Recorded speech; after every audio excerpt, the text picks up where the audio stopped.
Bro, they're just it's gonna be okay. Who's the next opponent? And I want to fight you, and I'm better than you, and I'm 16 years I've been doing that, bro. We need more than that at this point, bro. Let's talk about who the person can be. So, at the payoff of this, is it a big ruse at the end as far as Terrence saying that, we knew it was a shoot as far as like it really happened, but is it a matter of Terrence saying, okay, well, this person, led me to say all this, or this was all, to make you look bad and things like that? What's the payoff as far as Terrence part of it? Bro, you got two ways you could go. Okay.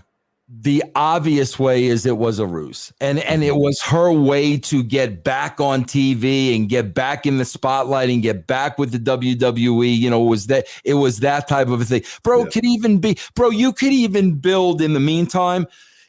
During that time, bro, you could even almost build, whether it's heat with, Drew, and maybe it's a Stephanie McMahon, some kind of heat with an authority figure, and then the deal is, well, we'll bring her in. We promise her job back, and we wait. But you've got to do this. You've got to really expose Drew. So we could tell that whole story if we built it the right way. I would have Shane be that person to bring Tiffany back, because that can lead to a couple matches between Drew and Shane. Yeah. Bro, you could even make it Hunter. I mean, Triple H. Yeah. You could definitely even make it. See, bro, here's the problem, Chris. When you can make it both. Just stretch it, make it both people. Bro, do some serious matches with a few matches with Shane, and do a few matches with Triple H. But bro, when we talk about stuff like this, like, bro, they're not capable of this stuff. Yeah. They're not. But here's the other way you could go, bro. He's guilty.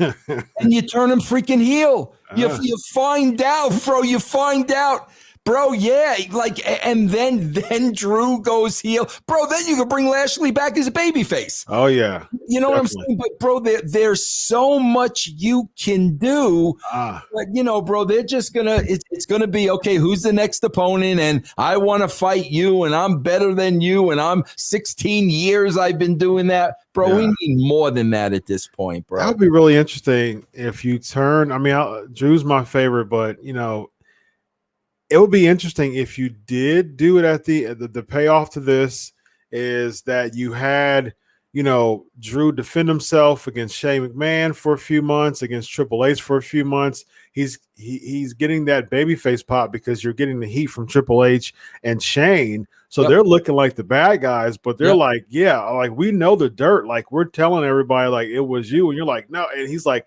no way. It wasn't me. It wasn't me. So people are thinking from the outside that it wasn't him. Yep. And then 6 months later down the road, he'll like Claymore somebody, and he'll like, there's probably someone who defended him or someone by his side, maybe a babyface that's by his side the whole time defending him. Maybe you do a Shane and Triple H against Drew McIntyre, and someone who aligns with Drew to say, there's no way that he's doing this. It wasn't him.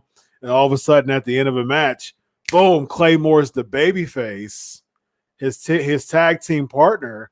And he's like, you got me. It was me all alone type of thing. And then that brings in Lashley. And maybe you can even set this up to a rematch of this year's WrestleMania. Drew's the champion now. Yep. Bobby Lashley's the babyface going into 38 next year. Yep. And Lashley wins. Lashley has his big moment.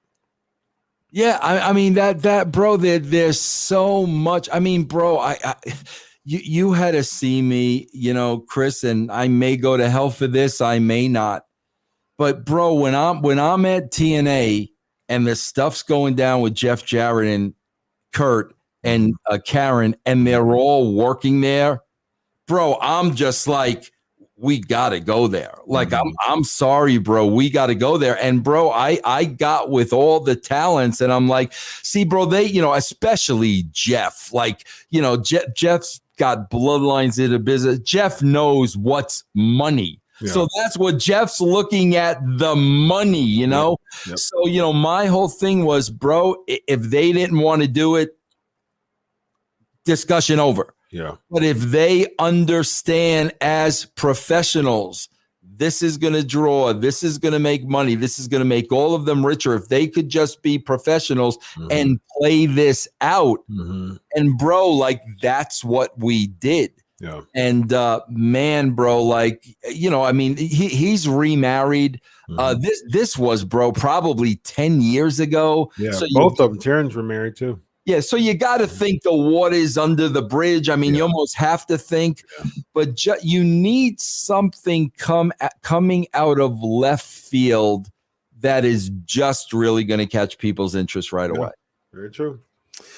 Very, very interesting. Of course, as always, there's an alternate finish. Okay, what do you got? Drew McIntyre pours the green slime on Tarantino. Ah. That's it right there. That was the missing link. Speaking of green, that was the missing link. Well, that was fun. Ladies and gentlemen, he is Vince Russo. I'm Dr. Chris Featherstone, and this has been Writing with Russo. Hope you had your pins out because I surely did. It was lots of fun. Have a good night.